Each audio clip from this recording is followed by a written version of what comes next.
Le regroupement familial est un droit issu du principe de l'unité de famille, principe qui permet à un ressortissant d'un État tiers, c'est-à-dire un État non membre de l'Union européenne, de faire venir en France les parents proches de sa famille afin de mener une vie familiale normale. Une fois ce postulat posé, la question qui se pose ici est celle de savoir qui peut être regroupant. Quelles sont les conditions à remplir pour pouvoir procéder au regroupement familial? Chers amis, bonjour, je suis Amélie, votre juriste. C'est toujours un plaisir de vous retrouver sur cette page pour une nouvelle capsule. Je vous invite donc à partager, regarder du début jusqu'à la fin, liker, mettez dans les favoris.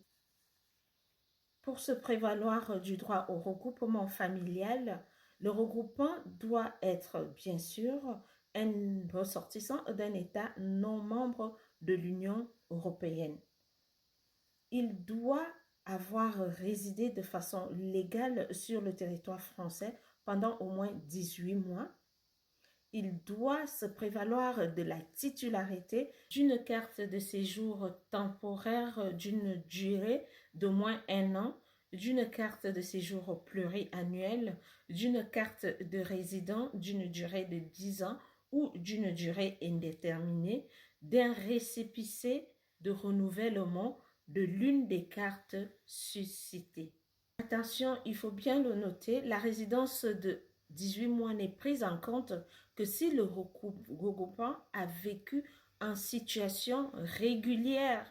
Donc, il était ou il ou elle, ça peut être une femme, était en possession d'une des cartes que je venais de citer précédemment.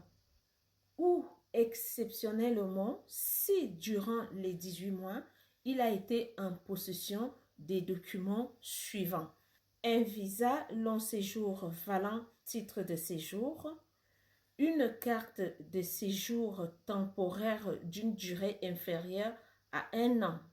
Précision, il faut bien comprendre à ce niveau. Le regroupant peut avoir été en possession d'une carte de séjour temporaire valable d'une durée de moins de 1 an.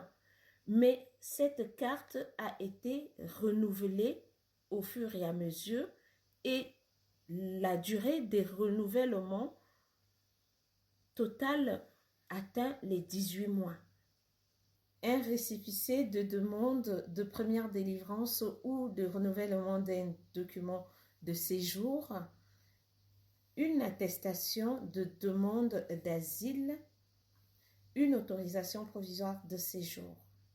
En dehors des conditions de séjour, le regroupant doit justifier des ressources stables et suffisantes lui permettant de subvenir aux besoins de sa famille. Enfin, le regroupant doit justifier d'un logement adapté et qui remplisse les conditions de salubrité. L'évaluation du logement est faite par la mairie du lieu d'habitation du regroupant.